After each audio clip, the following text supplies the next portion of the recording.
Welcome to Discover Indie Film. I'm Jeff Howard, and I'm very pleased I am on Zoom with Samantha Baugnon.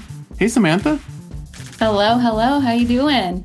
I'm good, and good to meet you. We're just getting started here, but you're on the podcast specifically because you're one of the producers of the documentary feature Homeschooled.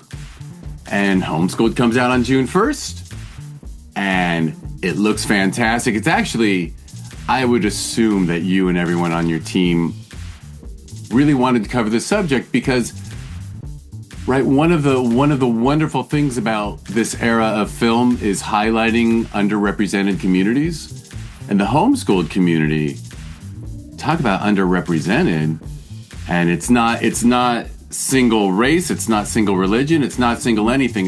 It's not defined demographically by anything but the fact that this is about kids whose lives might be served better being schooled from home, right?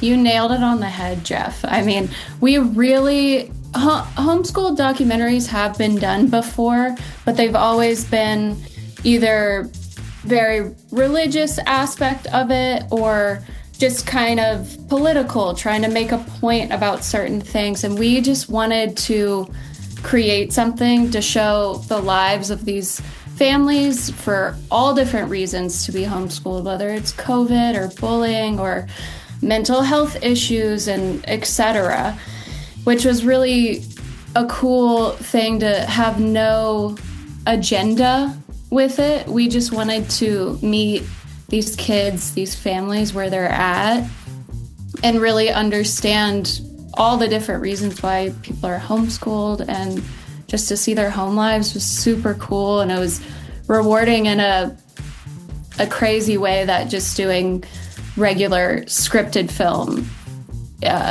Regular scripted film is very rewarding, but it's just totally different. Totally different. And in this case, to sit down, if people on your team had decided, well, let's create a story and make, a narrative non-documentary. Mm-hmm. It's funny. Sometimes I'm sensitive about the term narrative because every documentarian I've ever talked to, and at this point it's probably 100, is like, we're telling a story. Right. There is a narrative to a documentary.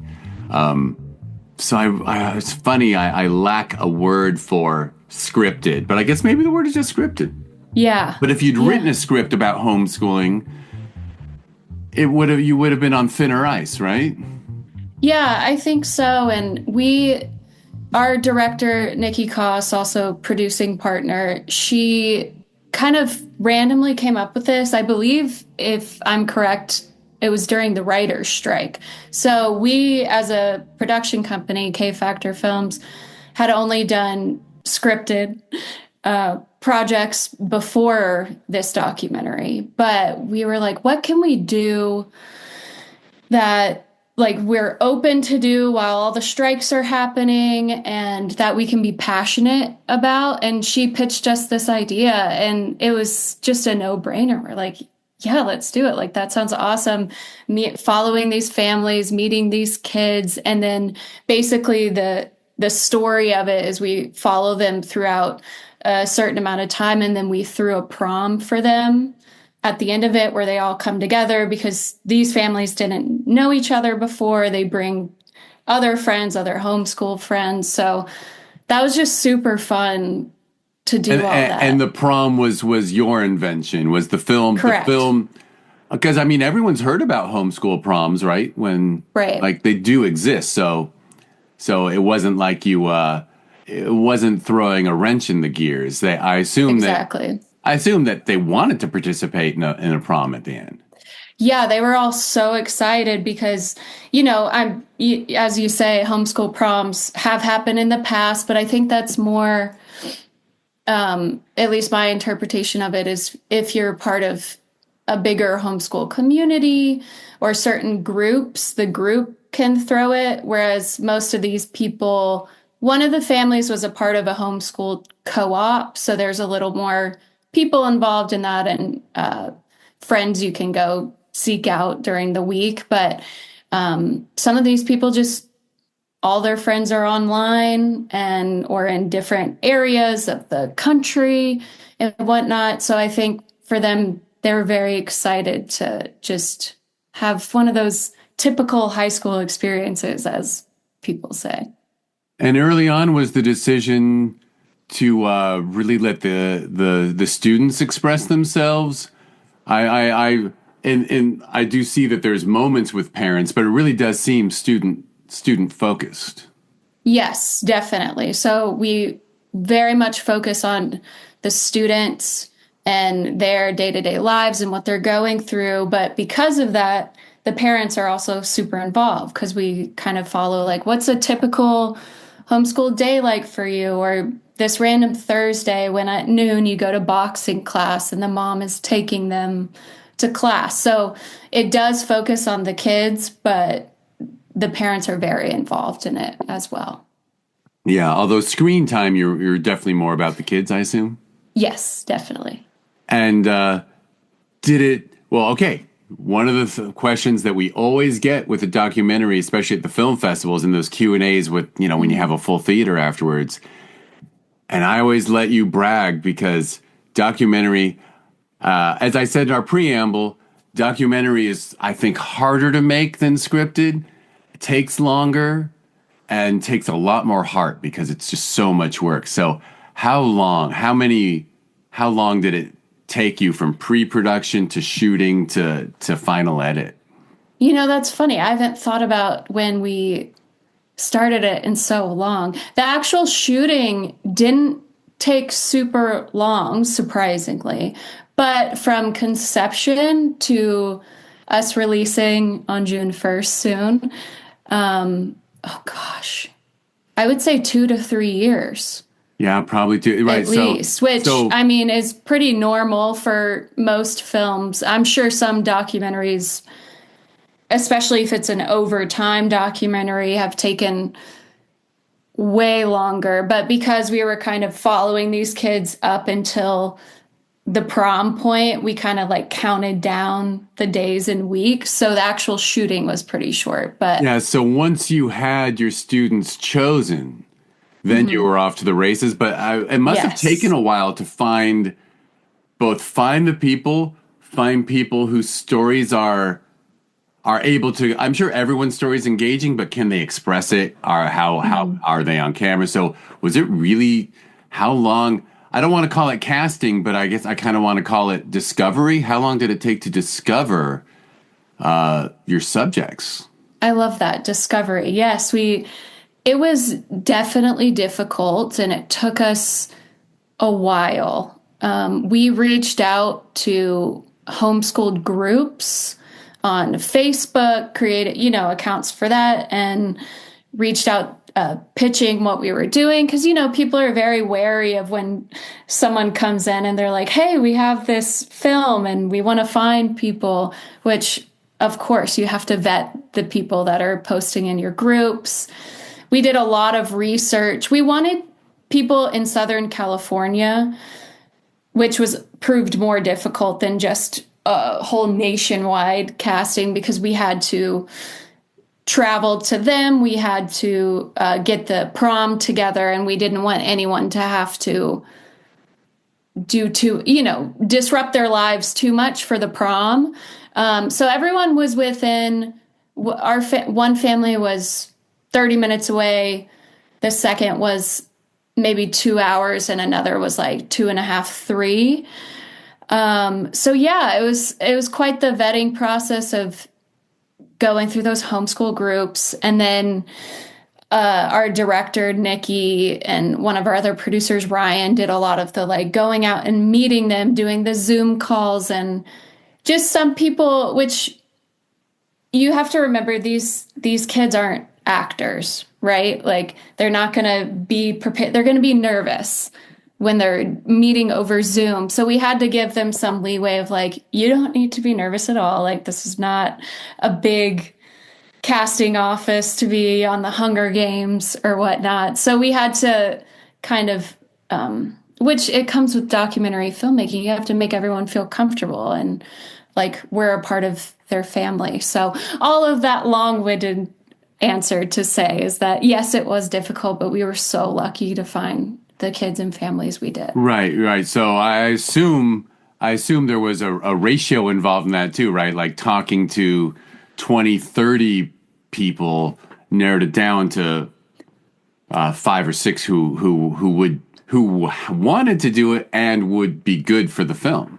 Exactly. Yes. And we lucked out that two of the families, they had multiple kids in homeschool, high school age. So that really helped us rather than finding five different families with one kid that's homeschooled. One family, they have two sons that are homeschooled, both high school age. The other three daughters, two in high school. So we were able to focus on that, and that allowed us the freedom to like be in their home, be with their family, and yeah, it was great how it all worked out. Right. So once the pieces were in place, then you just went about the interviews. And I would assume, did you record nearly all the interviews before the prom, or was there some post prom pickups? So we got almost everything before the prom, and then when we were editing, because we wanted it to be, real time, like the countdown to the prom, like, are you excited? All of that. There was, I believe, a day or two of pickups just because one of the girls had a boyfriend and he was asking her to the prom and something was off with the shot or something technical that we had to reshoot that part. So most of it was before though, except like a few technical pieces we had to fix once we were in the editing room. Excellent. My phone's on Do Not Disturb, but Amber Alerts cut through. Oh my goodness. An Amber Alert during a podcast, that's a first. All right. Sorry about that. That's okay. I hope it was far enough from my microphone. I didn't even hear it. So oh, you didn't hear it? No. Oh, so that was random that I mentioned the Amber Alert, or that my phone was making this huge screeching noise. Just to you, just to you. Just to me. Well, Zoom might sneak it in. Lord knows when these Zoom recordings are always funny audio wise. I forgot to give my little disclaimer at the beginning that we're on Zoom, and so people shouldn't get mad at us if the audio quality gets a little bad, because Zoom does compress our audio, and there's a little micro delay. So I promise everyone I will never interrupt Samantha, but it's possible with the micro delay it'll sound like I did. So that's really cool. And is it wrong of me to think that the students were probably, and parents were extremely grateful that the prom happened and the film happened, that really this was just a really wonderful way for them to have a moment and get some acknowledgement and also just get a prom? Yes, that honestly at the prom was so I don't know what I was expecting. I kind of just came, I say on set, but because we have all the cameras, everything's set up for it, to the prom that night, just kind of going into it like I would go into any normal film set, like ready to do my job. I'm here for whatever's happening. Always have a good attitude, but ready to go. And just seeing how all the parents were there, how grateful they were, it really did make me emotional, because in scripted film, you don't get that instant gratification. Maybe in sitcoms you do, because you have the audience and you're like, okay, that's funny, right? Or at least part of it. But to know that we had touched these kids' lives, or just I just wasn't expecting that. And so it did make me really emotional, like, oh my gosh, like I didn't set out to like make a difference in someone's life. I mean, I'm always trying to do that with whatever I create. That's the whole reason I create, is just so people can feel something, whether that's crying or laughing or being scared, So that was really cool. And just at the end of the film, we have one of those, what are they doing now? And I think that's really cool, because it's not just like here they are in this moment in time and we left them forever. It's like, how has them just participating in this documentary maybe changed the trajectory of a few things in their lives or given them a new perspective? And that was just so cool to see in real time. Yeah, I mean, honestly, you've probably heard this already if you've taken this around the festival circuit and shown it to the public and gotten feedback and stuff. But I would assume that there would almost be a clamoring, a bit of a want for for this to even inspire like a series where, you know what I mean? Like just to Yeah, revisit it, maybe not make another movie every time, but right. like there's so many. I would imagine that if the homeschooled community, hopefully they do, right, I'll support the film and watch the film. They'll be like, we want to do this now. Exactly. Yes, because there's so many more stories to tell. And I think people, with documentary reality shows, so many people are watching the true crime and all that, and we just want to make something lighthearted and fun in the vein of like Love on the Spectrum has boomed. Like people love that, and of course they should. It's like so it feels so good to watch. And that's kind of in the same arena as what we are, just within the homeschool community. And that would be cool. Who knows? Maybe in the future it could become something like that. It should. But If yeah. those big streaming services had any, you just need one person with half a brain in a streaming service to go, wait a minute, this could be the next Love on the Spectrum. Yeah, because it's very Hmm. funny. I have friends sending me clips of that show. Yeah. And I'm like, I don't have time to watch much TV, let alone reality. Needless to say, as a film festival runner, we get like, 1,500 films a year. So I don't have a lot Hmm. of spare time to watch Love on the Spectrum. But it does look really good. I admit the clips that my Canadian friend keeps sending me are like, wow, it's very cool to watch people be that Yeah. honest on screen. Hmm. But anyway, Yeah. and it seems like you get a great deal of honesty. Well, and you actually, there's certainly an acknowledgement of the autism spectrum in your Hmm. documentary. Yes. Yeah. One of our kids is on the spectrum, and that was really cool to explore with what he wanted to divulge because we, of course, never pushed anyone to talk about anything they didn't want to talk. That's the fine line of documentary filmmakers is you have to have the knowledge and the skills to get that out of someone. But if someone's not comfortable with something, we're never going to push it just for the film's sake. We want it to be honest and real. And yeah, it's very special. I've watched the film quite a few times now, and I actually just showed it to my mom for the first time, and the reaction was just like, oh, it's so full of happy and sad moments, and that's what life is. Yeah, absolutely. And I'm curious. Before I think right after this question, the next question will be about you personally, as promised. But were there many did because of the situation? Was there a good amount of pre-interviewing each time so that or did you actually, or was there an effort to do a little bit of pre-interview and then actually make the interview fresh and surprising for the person sitting there on camera? You know, we didn't do a lot of pre-interviewing. It was all just like, we're gonna record. Also, this was all of our first time making a documentary. So we just kind of went for it and recorded. And in a little bit of the documentary film, you can hear our director asking a few of the questions or being like in the middle of it, one of our kids was having a moment and you can hear her be like, "Do you want to stop?" Like, and then he's like, "No, I'm good. Let's keep going." So it was a lot of very in the moment and then, in the edit, just kind of figuring out what is needed and what's not. Very cool. All right, well, I missed a good segue because you did mention something about yourself about 2 minutes ago, and I was like, "Ooh, that now I can ask how Samantha got into the crazy business of film, particularly indie film."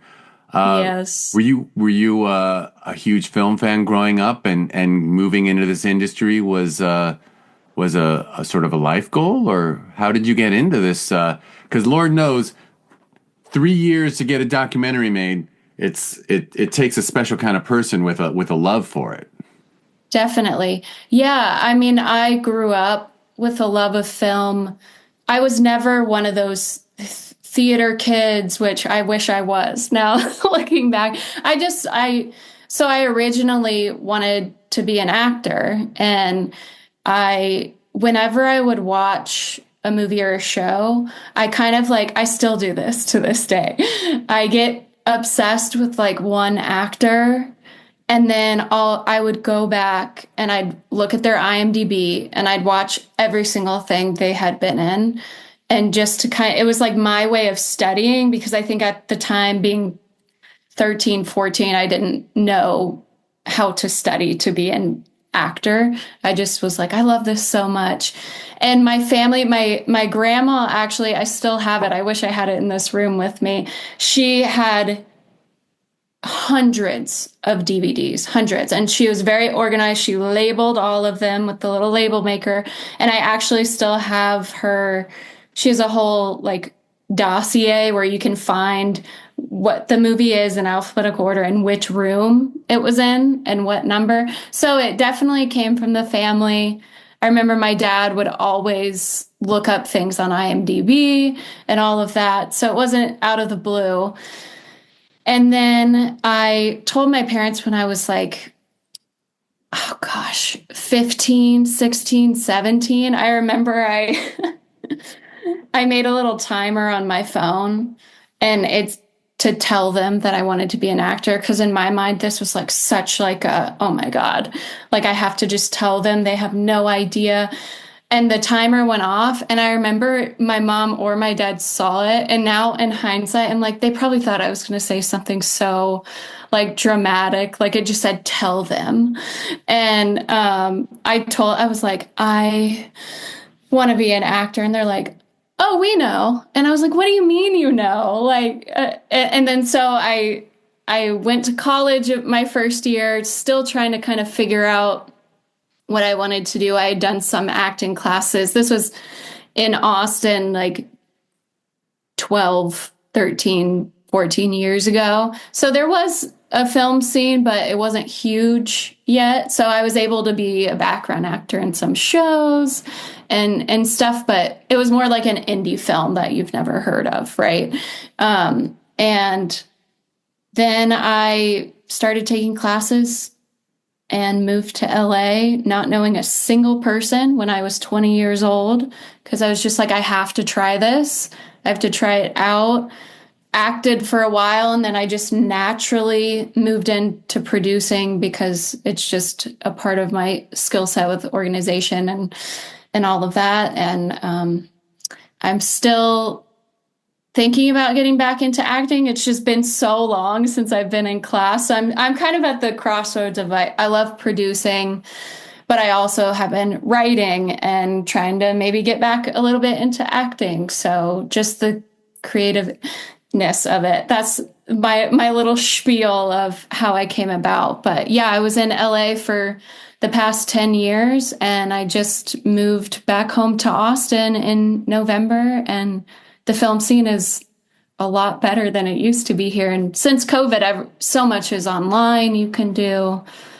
So yeah, here I am. Excellent. And I have to admit, it's a story I've heard because, I don't mean to be rude to all the other actors, but people with acting goals and inspirations who also have, let's call it a business-oriented mind or a project-oriented mind. Like if you're the kind of person that probably could have actually gone into engineering or something, but instead went into the arts, you almost have to end up producing as well as doing the the art side because you realize how important that is, and that Yeah. a bunch of really talented people can get together. And if there's not that organized person who does all the unglamorous stuff, the glamorous stuff doesn't happen. 100%. And I've been on many sets where it's a little chaotic because too many cooks in the kitchen or whatnot. But yeah, it's always a little bit of a battle in my brain because I I'm gonna tell you this. I never would have been an engineer, I'll tell you that. There's a lot smarter people than me out there. But I do have the drive and like I can multitask well. And it is so interesting. So many people it takes to make even a short film, a documentary on the low budget side. And you have to have talented people in every position. But yeah, I do battle it out between the kind of producer brain of mine, even when I'm writing. It's like, okay, I'm going to write this, let's say a short film, and I'll start writing just whatever I want it to be. And then I'll kind of, my producer brain will go and be like, can we cut that location? Because that's going to be too many for a short film. It's like you maybe want 2, 3 locations, depending on your budget and whatnot. So it is an interesting aspect to have both. It is, I can tell you, it's always wild to be a festival runner because hopefully there's people who come back year after year, and we're at our 10th anniversary with ours. And it's always amazing that those people who their first short is like really elaborate, and then the second short is just as good story-wise, but you literally see that they learned their lesson and they try and they were like, let's make sure we can still eat while we make this. Because all of a sudden they've been like, oh yeah, exterior day is a much better idea. Yes. Look what we'll save on buying, renting lights. Exactly. I've learned so much over the years. Just even when I moved to LA, I did so much background work because I wanted to learn every aspect of film and TV. And so that was my way of just being on set and learning from different sets. This is how you run a set. This is how you don't, how you treat people, how you don't. And that's what I love about it is like as a background actor, you're the last person anyone thinks of, really. And then now being someone who has like being producer and kind of running the show, I feel like it gave me an edge to I think about every aspect of a film and yeah, just how I'm all about everyone needs to be treated well, no matter where they are on the call sheet, no matter what's going on. So that was definitely an advantage. And then just learning from the best, whether I worked on Big Little Lies for a week and just being 3 feet away from Reese Witherspoon and Laura Dern and Nicole Kidman after this guy was just killed and seeing how their emotion and all of these, how they work it up was just so impactful to me as like an actor and a filmmaker. Yeah, just through osmosis, For sure. And I think I'd like to, now I'm putting my hands together because this is audio only.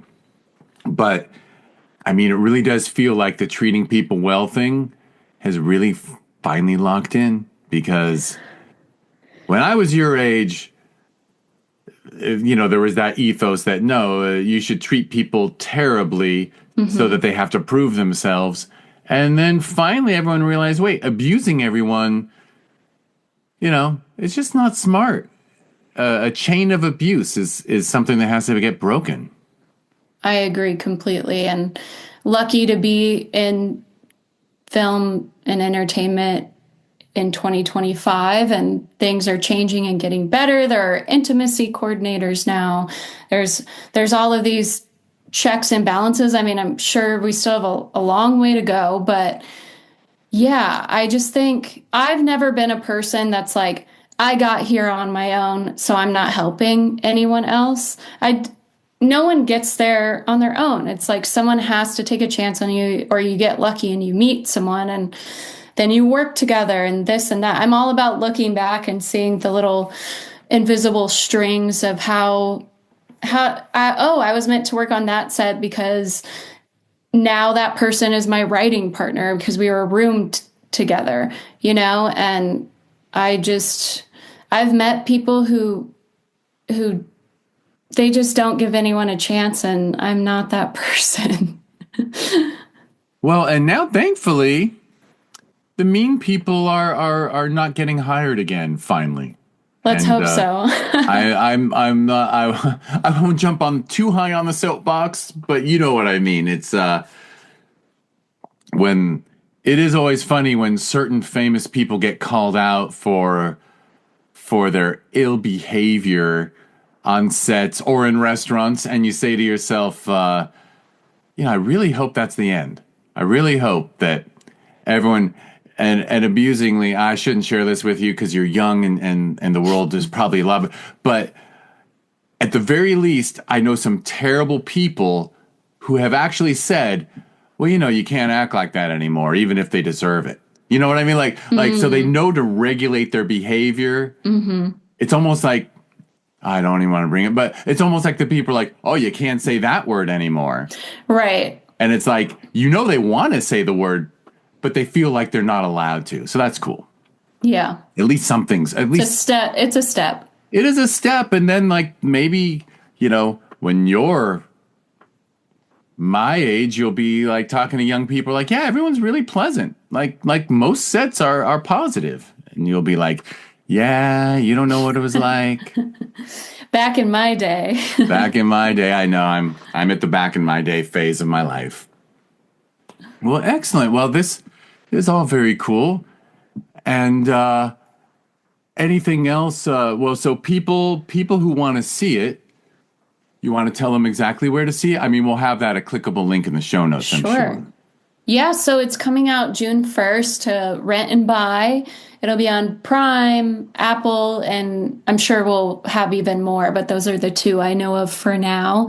You can check us out at homeschoolledthemovie.com because we might be having some fun screenings of it with Q&As with some of our filmmakers and maybe even some of the cast. And then also on Instagram, same name, Homeschooled the Movie. It's always good when you can make everything match. Yes. Nothing drives me crazier actually than when a film is like, okay, so it's Homeschooled the Movie on Instagram, Homeschooled the Film. No, I shouldn't even say the fake ones. I should have used a fake title. But anyway, that's excellent. So we'll make those clickable links in the show notes, and I'll just make a little pitch for the indie filmmaker, which is if you're listening to this and you're considering, don't wait, don't do that thing where you wait. Just order it.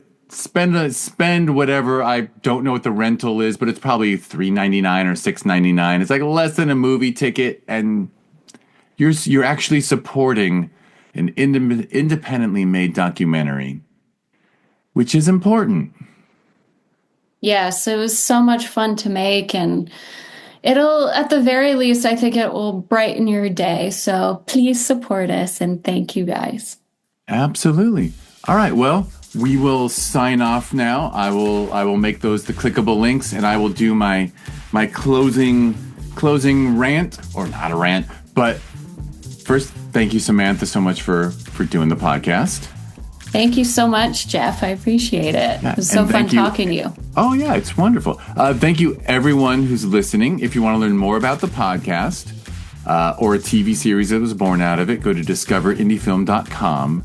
On social media, it's always at DIFwins. If I keep mentioning this, I quit social media. I'm only on Blue Sky now. So if you go to at DIFwins, the wonderful podcast producer Karina will be responding to you.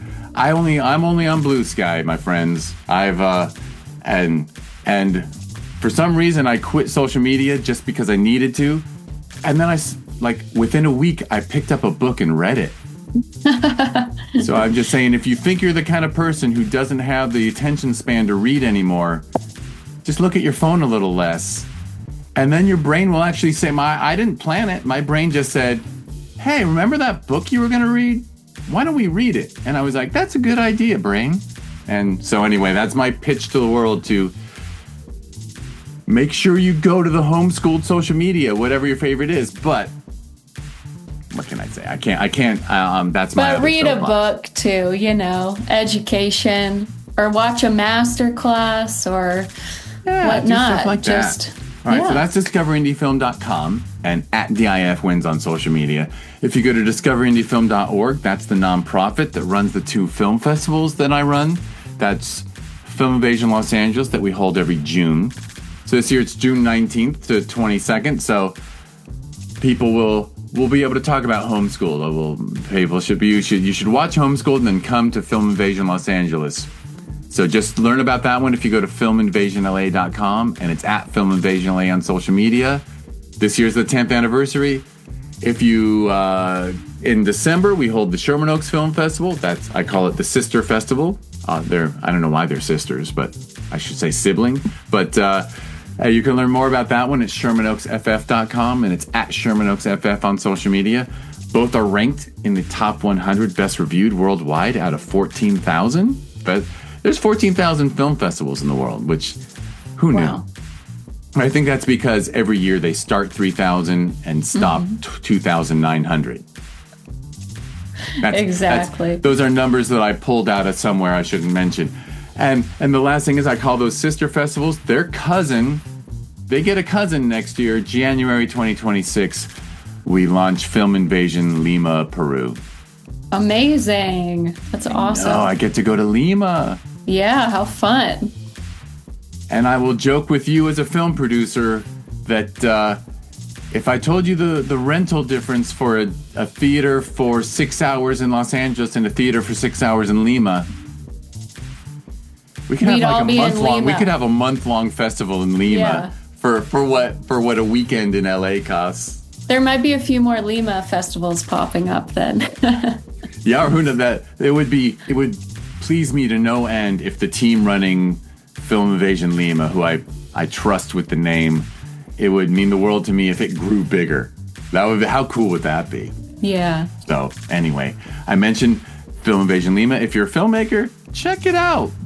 Because the theater costs less down there, we made the entry fee a lot less. Felt right. All right, well, Samantha, I think I finished all my references, all the stuff for Homeschool to be clickable, and just a little teaser to everyone listening.